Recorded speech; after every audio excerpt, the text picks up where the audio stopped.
여러분 안녕하세요. 폭삭 속았수다 3화 수업으로 돌아왔습니다. 코리안 투고 한국어 공부의 영의 혜영쌤입니다. 잘 지내셨어요?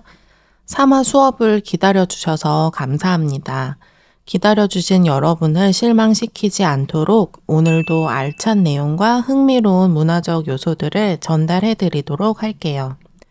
1화, 2화 수업을 보신 분들은 아시겠지만 이번 영상에서도 자막에서는 알려주지 않는 것들, 드라마를 보면서 왜 이럴까 싶지만 물어볼 것이 없었던 부분들을 다루겠습니다. 자, 그럼 바로 3화 수업에 들어가 보도록 하겠습니다. 3화는 애순이랑 관식이의 초반 인생의 마지막 부분이에요. 이 드라마가 봄, 여름, 가을, 겨울 4계절을 상징으로 나누어져 있거든요. 총 12부인데 3부씩 봄, 여름, 가을, 겨울을 상징하는 내용으로 이루어져요. 봄은 인생의 초반을 의미하는데요. 애순이랑 관식이가 같이 자라서 서로 마음을 확인하고 가출을 하는 내용이 2부까지 나왔죠. 3화에서 중요하게 다룰 주제는 4가지입니다. 첫 번째, 경찰서에 잡혀간 애순과 관식. 두 번째, 가출의 후폭풍. 세 번째, 애순이의 맞선. 네 번째, 애순이와 관식이의 이별. 자, 그럼 먼저 3화의 첫 부분, 애순이랑 관식이가 경찰서에 잡혀간 장면부터 살펴보겠습니다. 이 장면에서 눈여겨보고 기억해 주시면 좋을 단어들입니다. 통금, 사또, 곤장, 남산에 가다, 남산 가다, 대가리에 피도 안 마르다, 발랑 까지다, 미성년자, 국회. 애순이랑 관식이는 가출한 미성년자이기 때문에 경찰서에서 보호자를 기다리고 있습니다. 그런데 경찰이 애순이와 관식이의 머리를 파일로 때리잖아요. 그리고 반말을 막 해요. 자, 여기서 질문입니다.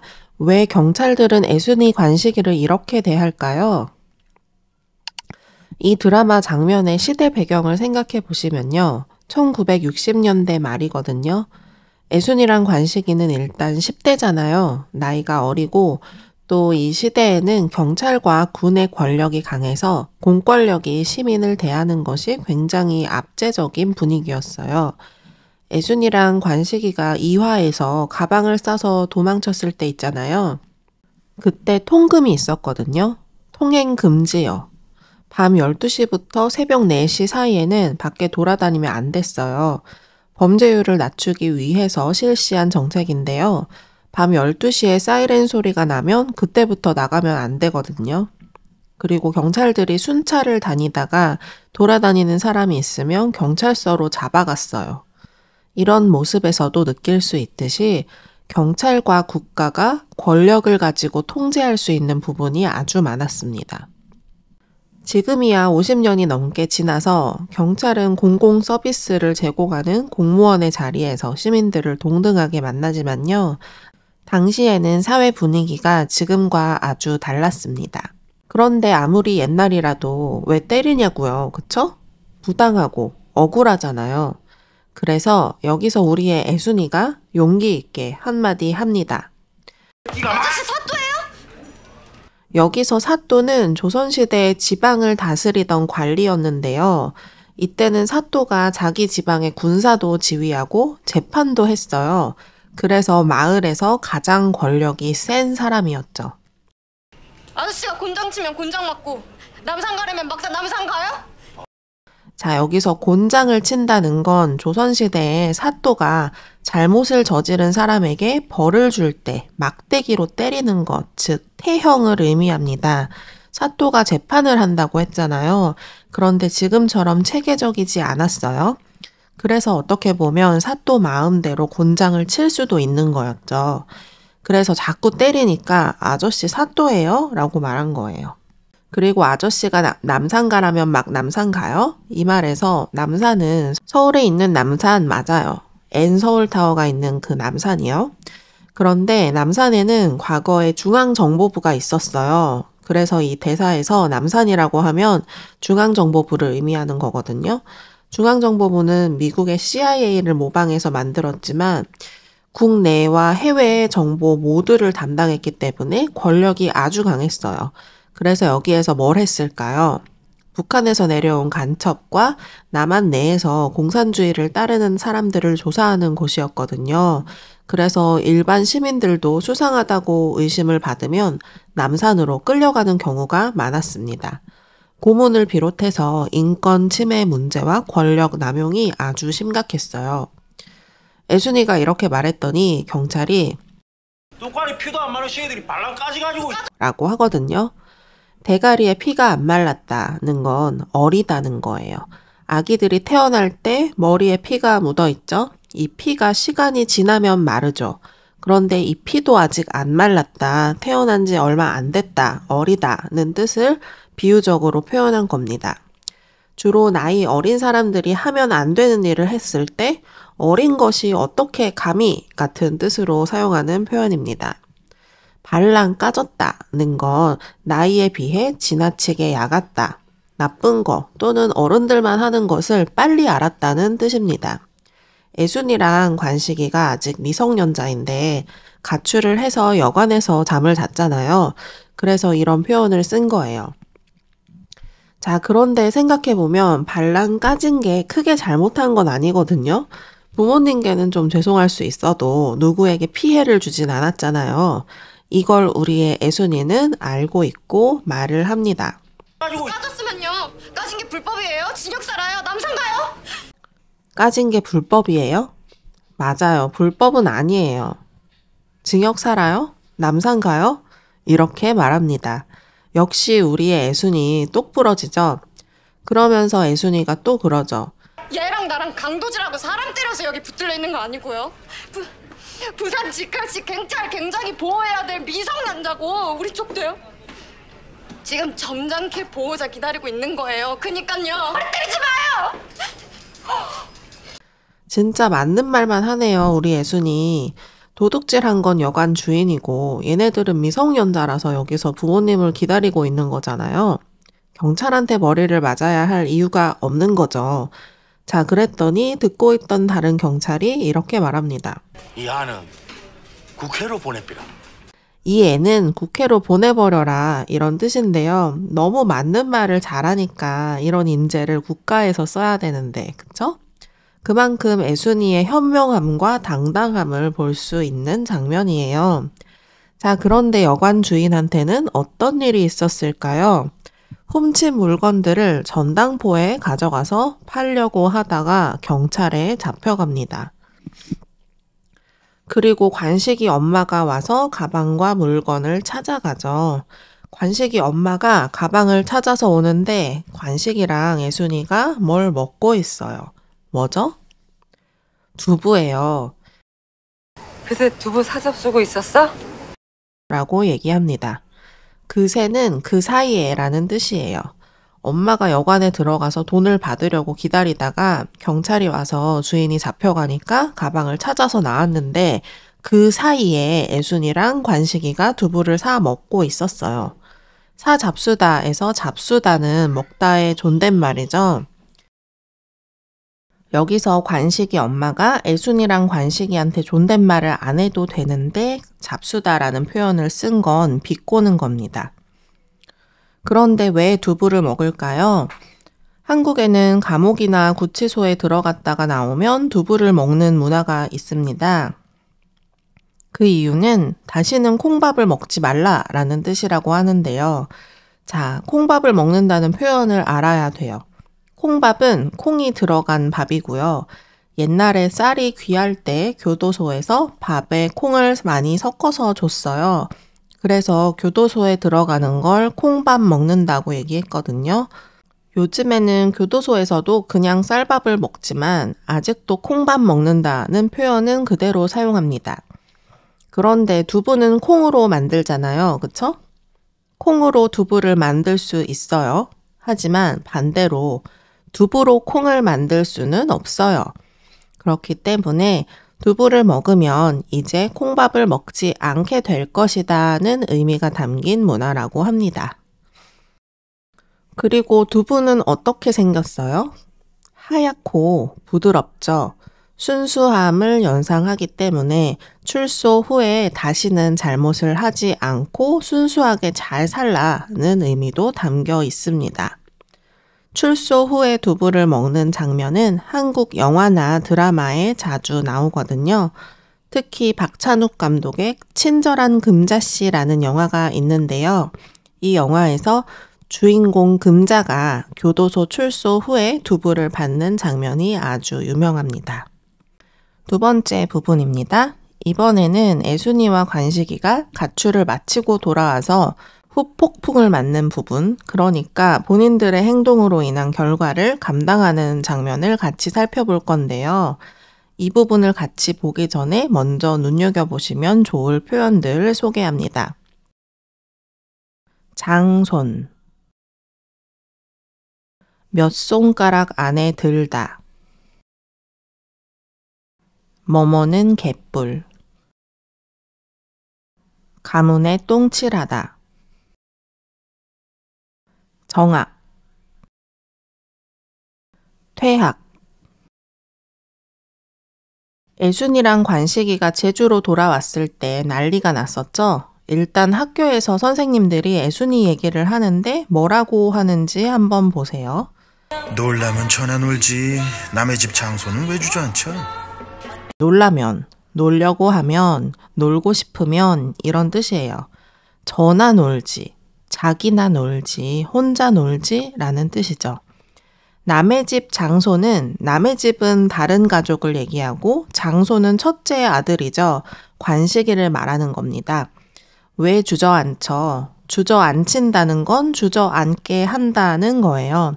꿈을 펼치는 것을 막고 제자리에 앉아버리게 한다는 뜻인데 지금 애순이가 놀고 싶어서 괜히 관식이를 꼬셔서 미래를 망쳐버렸다는 뜻이에요.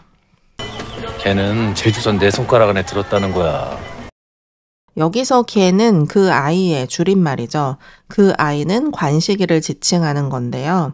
제주에서는 내 손가락 안에 들었다.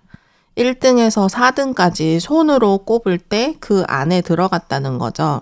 즉 제주도 안에서 4등 안에 들어가는 실력이 있다는 겁니다. 이건 관식이가 수영부거든요. 그래서 수영 실력으로 4등 안에 든다는 뜻입니다. 왜? 쟤도 8반 시인이잖아. 여기서 쟤는 저 아이, 애순이를 얘기하는 거예요. 8반 시인이잖아 라는 건 애순이가 시를 잘 쓰고 문학소녀인 것이 학교에도 알려져 있다는 얘긴데요. 선생님이 얘기하죠. 시인은 개뿔. 개뿔은 별 볼 일 없는 하찮은 것을 무시하면서 부정적으로 말하는 표현인데요. 시인은 무슨 말도 안 되는 소리라는 뜻입니다. 애순이가 책을 싸들고 학교 운동장을 걸어서 나가는데요. 퇴학을 당했기 때문입니다. 무단 가출 및 풍기문란이 이유예요. 무단 가출은 그렇게 하면 안 되는데 마음대로 집을 나간 것을 말하고 풍기문란은 애순이가 남학생이랑 같이 도망을 가고 외박을 했잖아요. 이때만 해도 굉장히 보수적인 사회였기 때문에 분위기를 어지럽힌다는 뜻으로 풍기문란이라는 표현을 썼습니다. 요즘에는 풍기문란이라는 표현 자체는 조금 오래된 개념이기 때문에 자주 사용되지는 않지만 문란하다라는 표현은 사생활이 문란하다 이런 식으로 주로 성적으로 복잡하고 어지러운 사람을 평가할 때 사용됩니다. 당시 시대에는 큰 스캔들이기 때문에 퇴학을 당한 것 같은데 애순이 말대로 범죄를 저지른 것도 아닌데 좀 부당하죠. 신문에도 나왔어요. 제주 오양 현해탄 건넌 18 순정 예의지국 10대 일탈 이대로 괜찮은가? 이게 헤드라인인데 제주 오양은 제주에 사는 오씨성을 가진 젊은 여자를 말합니다. 양은 요즘은 잘 쓰지 않고요. 씨처럼 여자 이름 뒤에 붙이던 호칭이에요. 남자한테는 구운을 사용했죠. 현해탄은 한반도 남쪽과 일본 현해탄은 한반도 남쪽과 일본 후쿠오카 사이의 바다를 말하는데 일본식 표현이라서 발음 표현으로는 대한해협이라고 요즘에는 부르고 있습니다. 제주도에서 부산으로 갔기 때문에 이 현해탄, 대한해협을 건너서 간 거죠. 18은 18살을 말하는 거고 순정은 순수한 사랑을 말합니다. 예의지국은 한국이 조선일 때 동방예의지국이라고 불렸는데 동쪽에 있는 예의를 지키는 나라라는 뜻이죠. 그래서 한국은 유교의 예의를 엄격하게 지키는 나라인데 10대가 일탈, 그러니까 가출을 하고 외박을 하는 것이 괜찮지 않다는 뜻입니다. 그리고 애순이를 가장 미워하는 애순이 작은아빠가 어떤 반응을 보였을지는 안 봐도 뻔하죠.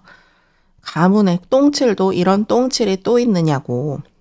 가문에 똥칠을 한다는 표현은 집안과 가족의 체면을 상하게 했다는 뜻입니다.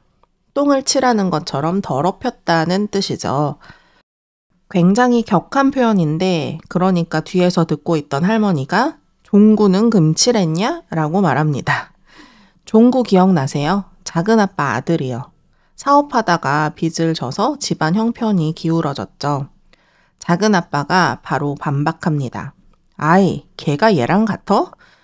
사내 자식이 사업하려다 보면 밭도 재피고 집도 말아먹고 하는 거지. 사내 자식은 남자입니다. 남자가 사업을 하다가 보면 빚을 져서 밭을 담보로 잡힐 수도 있고 집도 팔게 될 수도 있고 한다는 뜻입니다. 남자가 이렇게 실수를 해서 가족에게 큰 피해를 줘도 아들이니까 괜찮다는 거예요. 반면에 애순이한테는 뭐라고 하는지 보세요. 너 향후에 어쩔 건데 공장도 안 가, 시집도 텄어, 이 집서 처녀구신 되게? 향후는 쉽게 말해 앞으로라는 뜻이고요. 작은 아빠가 애순이한테 공장에 들어가라고 했었잖아요.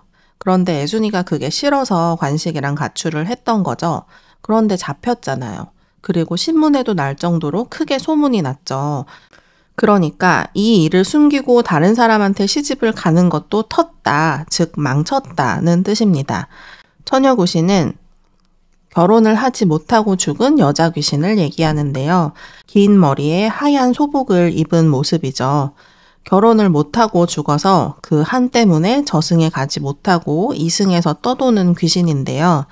애순이한테 결혼도 못하고 그 집에서 늙어서 죽겠다는 말이냐는 뜻이에요. 한 집안의 아들은 집안을 망하게 해도 용서가 되고 딸은 연애만 해도 시집가기는 글렀다 등의 이상한 얘기를 하죠. 자, 이게 다가 아닙니다. 애순이가 아까 학교에서 퇴학당한 거 기억나시죠? 학교에서 쫓겨났잖아요. 그럼 관식이는 어떻게 되었을까요? 나는 정학인데요. 정학을 당했대요. 정학은 서스펜드거든요. 퇴학이 아니고 몇 주만 학교를 쉬면 되는 거예요. 근데 왜 얘만 퇴학이래요? 관식이는요, 애순이한테 부당한 일들이 일어날 때 가장 자기 일처럼 분노해주는 사람이거든요. 기억나세요? 1화에서 애순이가 부잣집 아들한테 반장 자리를 뺏기잖아요. 그러니까 관식이가 애순이 엄마한테 왜 애순이가 선거에서 이겼는데 부반장이냐고 말해서 애순이 엄마가 알게 되고 학교로 찾아가죠.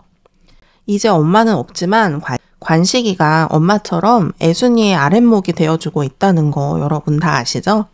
아랫목에 대한 설명은 2화 수업을 참고해주세요. 자, 관식이의 말에 애순이 할머니가 얘기합니다. 그건 몰라서 물어? 둘이 똑같이 붙어 놀아도 사내치기는 허골짓이고 지집의 순정은 환양질이라는 걸 어쩌? 여기서 그걸 몰라서 물어?는 지금 네가 물어보는 게 진짜 몰라서 물어보는 게 아니고 당연히 대답은 정해져 있는데 왜 물어보냐는 말이죠. 둘이 똑같이 붙어 놀아도 남자랑 여자랑 같이 놀아도 사내치기는 호걸짓이고 남자는 호걸처럼 행동한다는 평가가 붙는다는 거죠. 호걸은 용감하고 남자다운 영웅을 얘기합니다. 힘과 능력이 뛰어난 남자가 여자를 데리고 노는 것처럼 여겨진다는 거죠. 반면에 지집의 순정, 즉 여자아이의 순수한 사랑은 환양질, 즉 문란하고 남자를 밝히는 더러운 행동으로 여겨진다는 거예요. 사회의 평가가 이런 걸 모르고 둘이 가출을 했으며 애순이만 퇴학당한 것에 대해 항의하냐는 거예요. 애순이 너무 불쌍하지 않나요? 그런데 저는 애순이가 그냥 포기하고 사회와 가족의 괴롭힘에 지지 않을 거라는 믿음이 있었어요. 그 이유는 애순이가 굉장히 단단한 사람이기 때문이거든요. 이 장면만 봐도 그렇죠. 애순이가 관식이 엄마가 걱정하면서 묻는데요. 애순이에게 관식이 엄마가 걱정하면서 묻는데요. 밥은 좀 먹기는 했어? 애순이가 밥도 못 먹고 집에서 갇혀 있을까봐 관식이 엄마가 걱정이 되었나 봐요. 그런데 우리 애순이 너무 담담하게 이렇게 말합니다. 예, 저는 밥은 꼭 먹는 편이에요. 그러니까 관식이 엄마가 조금 기가 막히다는 표정을 짓습니다. 애순아, 그래, 밥 잘 챙겨 먹는 거야. 똑 부러진 애순이 너무 귀엽지 않나요? 자, 어쨌든 관식이 엄마가 애순이한테 뭐라고 말합니다. 이 내용은 전개상 뒷부분에 나오니까 그때 말씀드릴게요. 자, 세 번째 부분입니다. 이번에 다룰 주제는 애순이의 맞선인데요. 이 부분에서 미리 한번 보고 가면 좋을 표현들 꼽아볼게요. 맞선, 햇볕에 그을리다, 퉁명스럽다, 무례하다, 통과, 시집가다, 허례허식. 애순이가 자기가 관식이의 앞길을 막는다는 생각에 관식이를 떨쳐내려고 선을 봅니다. 자, 여기 남자 보이시죠? 맞선에 나온 맞선남이거든요. 어떻게 생겼나요? 한번 같이 묘사해 볼까요? 피부는 햇볕에 그을린 피부고 머리를 옆으로 가르마를 타서 빗어 넘겼어요. 눈매가 날카로운 편이고 입이 조금 작고 고집스러운 인상이에요. 짙은 청록색 양복을 입고 있고 안에는 베이지색 와이셔츠를 입었는데 셔츠 깃을 양복 바깥으로 내어서 입었네요. 목소리는 조금 퉁명스럽고 말투가 거만해요. 자, 그리고 이 남자의 행동은 어떤가요? 행동 묘사 한번 해볼까요? 일단 남자가 먹고 있는 건 쌍화차인데요. 쌍화차는 당귀, 계피, 감초 같은 한방 재료들을 탄기에 달여서 마시는 차인데요. 호두나 잣이 위에 올라가고 계란 노른자를 넣어서 먹기도 합니다. 1970에서 80년대에 찻집에서 유행했고요. 지금은 전통 찻집에 가면 마실 수 있습니다. 쌍화차의 노른자를 숟가락으로 떠서 후루룩 요란하게 마시면서 찻잔에 티스푼을 시끄럽게 털어내죠. 자, 그리고 이 남자가 애순이한테 동생 둘을 키워낸 것만으로도 애순이는 통과라고 말하죠. 자, 통과라는 말을 생각해 보시면 패스라는 뜻이거든요. 어떤 기준을 넘어서 자격을 가졌다는 뜻인데요. 통과라는 표현을 쓰는 건 시험이나 대회 같은 상황에서 쓰이거든요. 철저하게 평가받는 상황이죠. 그렇기 때문에 사람한테 사람의 조건을 가지고 특히 이렇게 맞선 자리에서 상대방 얼굴에 대놓고 통과라고 하는 건 아주 무례한 표현이라고 볼 수 있습니다. 그리고 굉장히 거만하고 자기중심적인 태도를 보여줍니다. 자, 지금 애순이가 나온 건 맞선이잖아요. 맞선은 결혼을 목적으로 지인이나 전문 중매인에게 상대방을 소개받는 것입니다. 마주 보고 앉아서 보통은 차를 마시면서 맞선을 보는 게 가장 전형적인 방식인데요. 지금 애순이가 선을 보러 나온 거예요. 시집을 가려고요. 자, 맞선을 보는 남자니까 맞선남이라고 부를게요. 맞선남이 얘기합니다. 서울 남자 엄청 바랬다던데? 저는 거의 서울 놈이에요. 있는 짓서 해방 직후로 유학 보내 서울 교육 다 시켰으니까요. 자, 남자는 애순이가 서울 남자한테 시집 가고 싶다 했다는 이야기를 어디서 들었는지 그 얘기를 꺼내면서 자기가 거의 서울 놈이라고 말합니다. 놈은 사람을 비하하는 말인데 자신을 놈으로 부르는 건 자신을 낮추는 효과가 있고 좀 편한 관계나 대화 분위기에서 사용됩니다. 원래 이 남자는 제주 사람인데 거의 서울놈이라고 하는 이유는 서울에서 유학을 해서예요. 요즘은 유학이라고 하면 보통 해외 유학을 생각하지만 옛날에는 대학을 가려고 지방에서 서울로 와서 사는 것도 유학이라고 했어요. 특히 1970년대고 제주도는 섬이니까 더더욱 유학이라고 자연스럽게 부를 수 있죠. 자기가 스스로 있는 집 자식이라고 얘기하네요. 있는 집은 돈이 있는 집, 재산이 있는 집, 형편이 넉넉한 집, 잘 사는 집을 얘기합니다. 서울에서 유학을 했다니까 자기가 거의 서울 사람이라고 하는 거예요. 그리고 한 번 결혼을 했다가 이혼을 했어요. 첫 장가를 갔다 온 거예요. 자, 그리고 행동하는 것 좀 보세요. 애순이가 엽차를 주문했는데 엽차가 안 온다고 다방 직원한테 테이블을 두드리면서 엽차 오늘 오냐? 라고 반말로 소리를 질러요. 그리고 애순이의 스캔들을 알고 있다는 얘기를 하면서 애순이는 결혼을 한 적도 없는데 마치 애순이가 흠집 난 상품인 것처럼 얘기하죠. 그리고 거의 시집 한 번 갔다 온 거나 마찬가지인 것처럼 자기나 애순이나 비슷한 상황이라 더 부담 없이 좋다고 얘기해요. 그런데 애순이는 결혼을 한 적도 없고 나이도 훨씬 어리잖아요. 자, 지루한 맞선이 끝나고 작은 엄마랑 같이 찻집 앞에 서서 비가 그치기를 기다리는데요. 작은 엄마가 소개를 해준 것 같아요. 작은 엄마가 애순이한테 그 남자가 큰 배가 있다면서 설득을 하려고 하죠. 그리고 애순이가 잘만 하면 10년 안으로 대학도 보내주고 시집도 내준다고 하고요. 그리고 애가 둘이래요. 그래서 애순이가 동생 둘을 거의 다 키웠다는 것에 대해 통과라고 말한 거예요. 결국 이 남자는 결혼해서 공짜로 자기 애들 봐주고 집안 살림 해줄 사람을 구하는 거예요. 그런 사람을 두 글자로 지난 1, 2화에서 뭐라고 했었죠? 집에서 밥하고 애들 돌보는 사람이요. 식모라고 했었죠. 애순이가 이렇게 말합니다. 그냥 내 팔자가 식모인가 봐요. 애순이는 이 결혼에 별로 관심이 없어요. 그냥 팔려간다고 생각하죠. 비를 보면서 애순이가 얘기하죠. 우리 엄마가 우나 봐요. 나 이렇게 시집 간다고. 너무 슬프죠. 돌아가신 엄마가 지금 애순이를 보면 얼마나 마음이 아플까요? 애순이 말대로 광래가 하늘에서 눈물을 흘리고 있나 봅니다.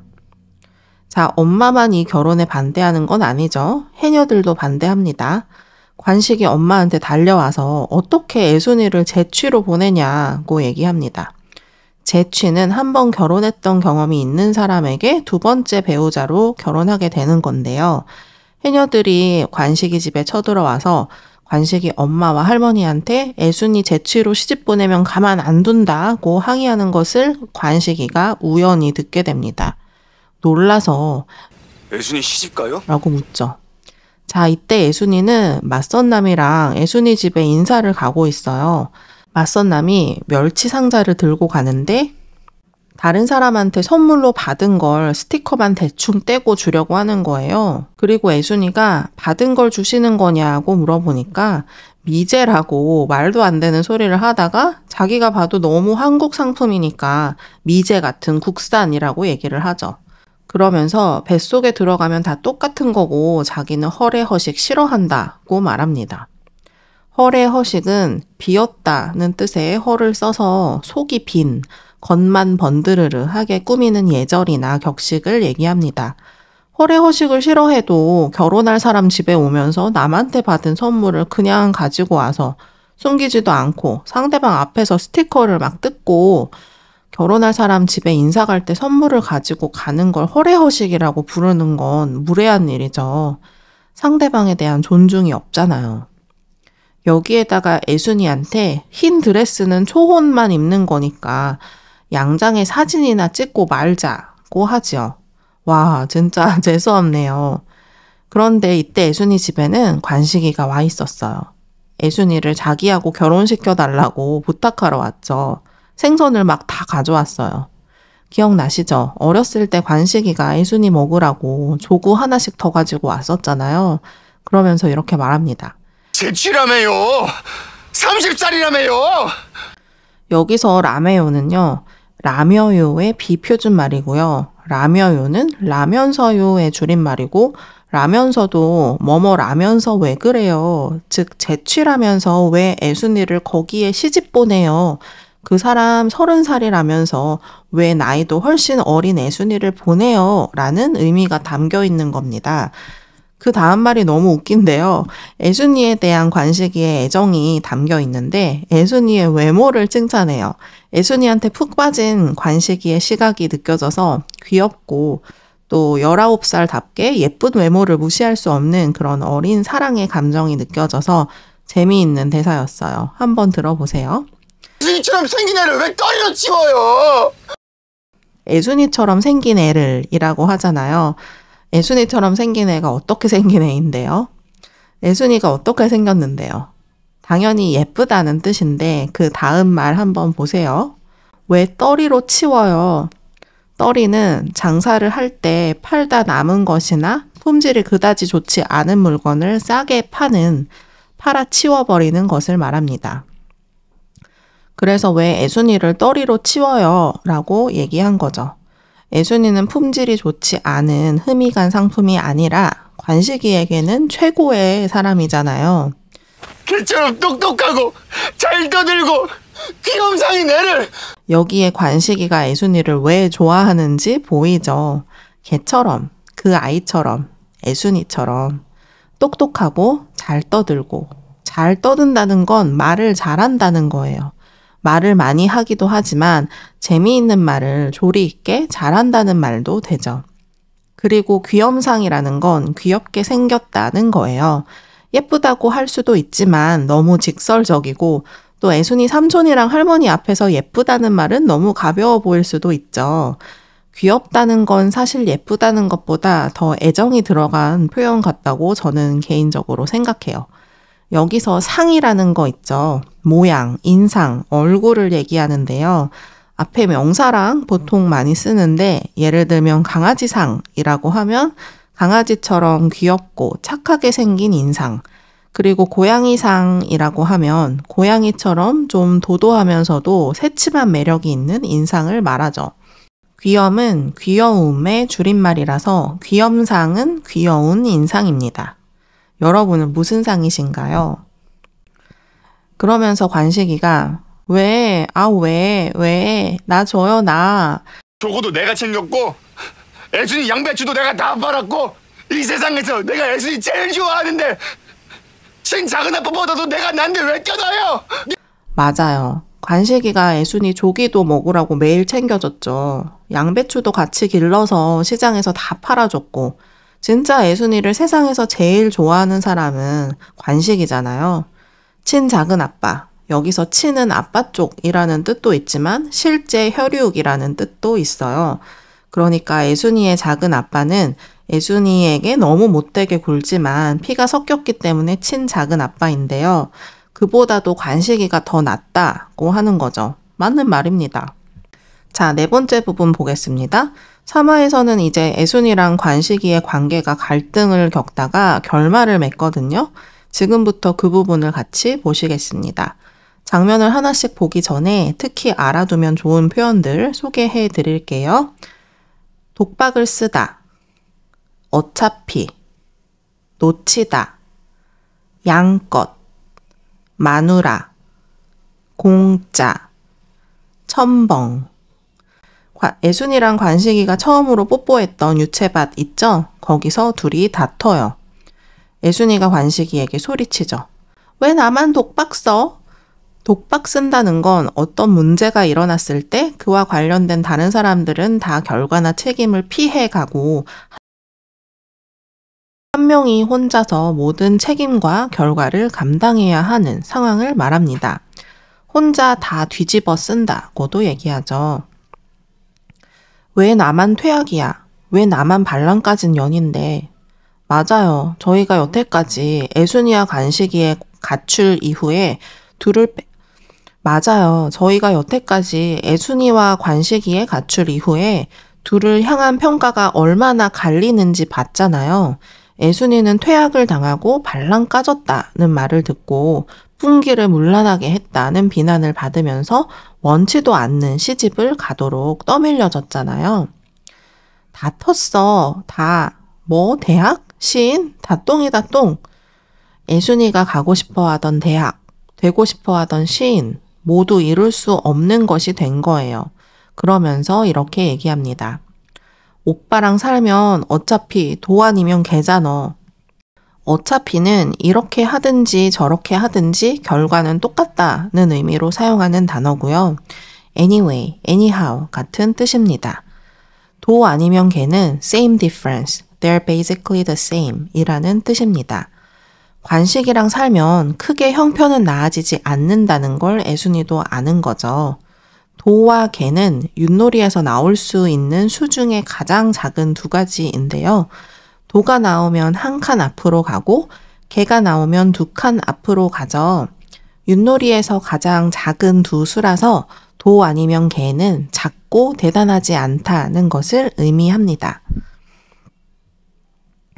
애순이가 관식이를 떼어내기 위해서 관식이에게 이렇게 얘기하는데요. 나도 그냥 부자 하고 싶어. 오빠가 나 좀 살려줘. 오빠가 없어야 내가 살아. 오빠가 없어야 내가 살아. 이 말은 관식이의 마음을 흔든 것 같아요. 관식이랑 애순이의 관계가 워낙 굳건하니까 웬만한 말로는 관식이를 떼어낼 수 없겠다라고 생각했겠죠. 오빠가 없어야, 어야, 아야는 only if 라는 뜻이에요. 그래서 오빠가 없어야 라고 하면 only if you're not here. 내가 살아. I can live. 오빠가 있으면 내가 못 산다는 뜻이죠. 여기서 애순이가 관식이를 오빠라고 부르잖아요. 평소에는 양관식이라고 부르거나 너라고 부르거나 하는데 사실 한 살 많으니까 오빠가 맞죠. 애순이가 관식이를 올바른 호칭인 오빠라고 불렀을 때는 그만큼 관식이에게 전달하려는 메시지가 분명하고 그 말을 그대로 들어달라는 뜻이겠죠. 여기에 관식이가 슬프게 말합니다. 내가 너를 못 살게 해? 개하다는 to make something or someone do something 인데요. 못 살게 하는 거니까 to make someone not be able to live 입니다. 그런데 애순이가 이렇게 말한 건 사실 거짓말이에요. 왜냐하면 사실 관식이 엄마가 애순이한테 이렇게 말했거든요. 애순아, 관식이 너 만나면 다 놓쳐. 지 꿈도 놓치고 가족도 놓쳐. 놓친다는 건 가지고 있거나 잡고 있던 걸 잃어버리거나 떨어뜨리는 걸 말합니다. to miss, lose 라는 뜻이죠. 관식이한테서 다 뺏지 말어. 걔도 지 양껏 살게 해줘야지. 양껏 살게 해준다는 건 충분하게, 마음껏, to the fullest 이런 뜻입니다. 관식이가 하고 싶은 걸 다 하고 꿈을 이루며 살 수 있게 해달라는 뜻인데요. 관식이가 수영선수인 거 알죠? 제주도에서 4등 안에 드는 실력인데 애순이를 너무 좋아해서 어렸을 때부터 시간도 생선도 마음도 다 주면서 살았잖아요. 그래서 애순이를 위해서라면 자기 꿈까지도 포기할 거라는 거 관식이 엄마는 알거든요. 그래서 자기 아들의 인생을 위해 애순이에게 말한 거예요. 관식이 앞을 막지 말아달라고요. 하지만 관식이는 애순이 때문에 수영을 포기하는 게 아니었습니다. 애초에 수영을 하는 이유가 애순이 때문이었다고 하죠. 애순이 때문에 100바퀴 뛰었어요. 생선 팔아서는 서울 못 가고 공부로는 택도 없고 운동이라도 하면 데려갈라나 싶어서 100바퀴 뛰었지 어떤 미친놈이 그거 뛰어요. 아 그리고 사실 저요 운동 싫어해요. 관식이의 인생은 애순이를 중심으로 돌아가는 거죠. 지금 관식이는 수영부와 함께 훈련을 위해 제주도를 떠나고 있는데요. 배에 탔는데 갑자기 가기 싫다고 합니다. 이때 애순이는 뭘 하고 있을까요? 결혼 준비를 하고 있어요. 그런데 애순이가 말합니다. 저 그냥 고용해 주시면 안 돼요? 식모든 보모든 돈값 다 할게요. 참 이거 봐. 마누라 하나 얻으면 살림 일절이 공짜인데 내가 왜? 애순이는 결혼을 하는 이유가 갈 데가 없어서고 결혼을 하고 싶지는 않아요.